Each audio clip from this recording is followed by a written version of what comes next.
করবে, আল্লাহ রে বহুকাল জ্বালিয়েছ, আর সহ্য হয় না, এবার আমাদেরকে দুনিয়ার জমিনে একবার পাঠিয়ে দাও, জাহান্নাম থেকে আবার আমাদেরকে একটু বের করে দাও। যদি আমাদেরকে আবার দুনিয়ার জমিনে একবার পাঠাও, তাহলে আমরা সব সময় তোমার ইবাদত বন্দেগীতে নিয়োজিত থাকবো। দুনিয়ার জমিনে সব সময় ভালো কাজ করব, ন্যায় আমল করব, মানুষের সাথে প্রতারণা করব না, দোকাবাজি করব না, বাদ পাড়িয়ে প্রতারণা, সিটিংবাজি, দুর্নীতি, চাঁদাবাজি যা আছে, কোনো খারাপ কাজ দুনিয়ার জমিনে আর করব না।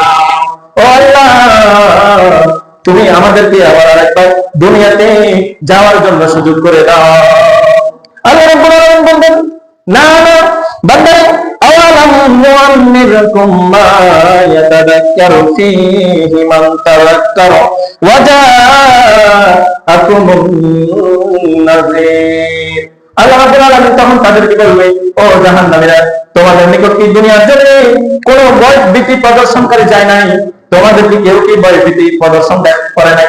জাহান্নাম সম্পর্কে তোমাদেরকে 2,24,000 পয়গম্বর কি কখনো সতর্ক করে নাই?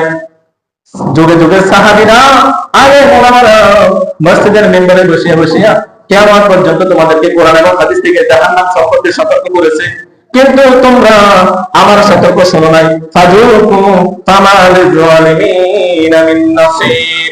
আল্লাহ রাব্বুল আলামিন বলেন, জাহান্নামীরা, আজকে তো কোনো জালেমদের জন্য আমার সাহায্য নেই, কোনো জালেমদের জন্য আমার সাহায্য নেই।